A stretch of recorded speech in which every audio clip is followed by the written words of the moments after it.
তেসরা আগস্ট এনসিপির পক্ষ থেকে ডাক দেয়া কেন্দ্রীয় শহীদ মিনারে যে সমাবেশের কথা ছিল, সে সমাবেশের বিষয় কিন্তু আজকে সকাল থেকেই এই সমাবেশের আয়োজন করা হয়। তবে আমরা আপনাদেরকে একটু জানানোর চেষ্টা করব, এই সমাবেশের পুরো এলাকায় কিন্তু নিরাপত্তার জোরদার করা হয়েছে এবং পুরো এলাকায় কিন্তু সিসিটিভি ক্যামেরা লাগানো হয়েছে এবং এই সিসিটিভি ক্যামেরা যারা নিয়ন্ত্রণ করছেন তারা কিন্তু আমার পেছনেই আপনারা দেখতে পাচ্ছেন দর্শক। তারা এখান থেকে পুরো এলাকাটিকে কিন্তু একেবারেই নিরাপত্তার চাদরে রয়েছে কিনা, কোথাও কোনো দুর্ঘটনা ঘটছে কিনা, দেখা যাচ্ছে যে কোথাও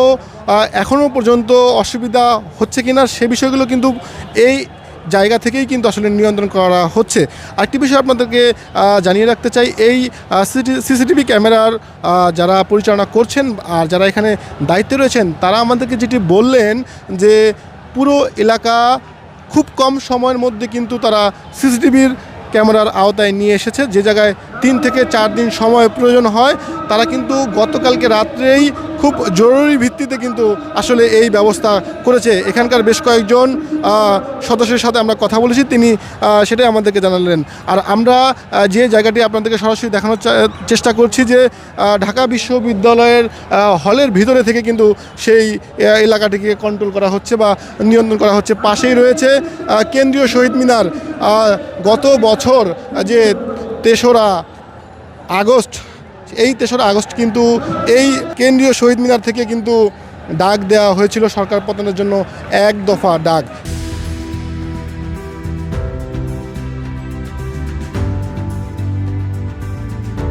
এখান থেকেই কিন্তু সেই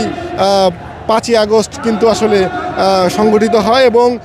পুরো দেশে দেখা যাচ্ছে যে ছাত্র জনতার যে গণ অভ্যুত্থান, দেখা যাচ্ছে যে 36শে জুলাই হাজার হাজার শিক্ষার্থী বলতে শুরু করে সারা দেশ থেকে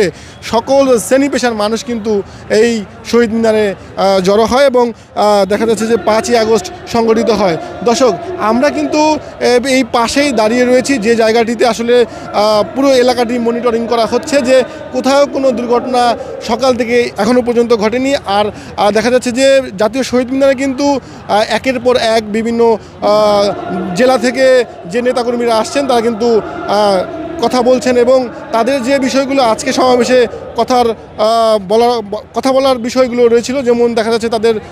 জুলাই সনদের বিষয়ে যে আলোচনা এবং দেখা যাচ্ছে যে আগামীর বাংলাদেশ গড়ার যে প্রত্যাশা নিয়ে তারা বিভিন্ন কর্মসূচি কিন্তু তারা আসলে আজকে এই জাতীয় শহীদ মিনার থেকে ঘোষণার কথা রয়েছে। এখনও পর্যন্ত এনসিপির পক্ষ থেকে যারা রয়েছেন, নাহিদ ইসলাম থেকে শুরু করে হাসনাত আবদুল্লাহ, সার্জিস আলম, অনেকেই কিন্তু এই পদযাত্রায় তারা এখনও করছেন এবং এখনও পর্যন্ত তারা এখানে এসে পৌঁছায়নি এবং পুরো এলাকা কিন্তু দেখা যাচ্ছে যে এলিট ফোর্স যে সদস্য রয়েছে, র্যাবের সদস্য থেকে শুরু করে পুলিশের কর্মকর্তা এবং ডগ স্কোয়ার থেকে শুরু করে পুরো এলাকা সিসিটিভি ক্যামেরার নিরাপত্তার চাদরে কিন্তু তারা আসলে প্রশাসনের পক্ষ থেকে কঠোর ব্যবস্থা নিয়েছে। এই এলাকায় কিন্তু এখনও পর্যন্ত কোনো প্রকার অপ্রীতিকর ঘটনা আমরা আসলে সকাল থেকে জানতে পারিনি এবং একের পর এক কিন্তু নেতাকর্মীরা বক্তব্য দিয়ে যাচ্ছেন এবং আমরা কিন্তু বিভিন্ন জেলা থেকে আসা বিভিন্ন নেতাদের সাথে কথা বলেছি এবং তাদের যে প্রত্যাশা, তাদের যে আশা, এনসিপিকে নিয়ে তাদের যে স্বপ্ন, সেই স্বপ্ন বাস্তবায়নের জন্য কিন্তু পর্যায়ক্রমে নেতাকর্মীরা জাতীয় শহীদ মিনারে এসে জড়ো হচ্ছেন এবং সেই শহীদ মিনারে যারা জড়ো হচ্ছেন এবং তাদেরকে পুরো নিরাপত্তা কিন্তু প্রশাসনের পক্ষ থেকে খুব কম সময়ের মধ্যে ব্যবস্থা নেওয়া হয়েছে। সেই চিত্র আপনাদেরকে দেখানোর জন্য আমি যুক্ত হয়েছিলাম কালের কণ্ঠ থেকে শেখ ফরিদ।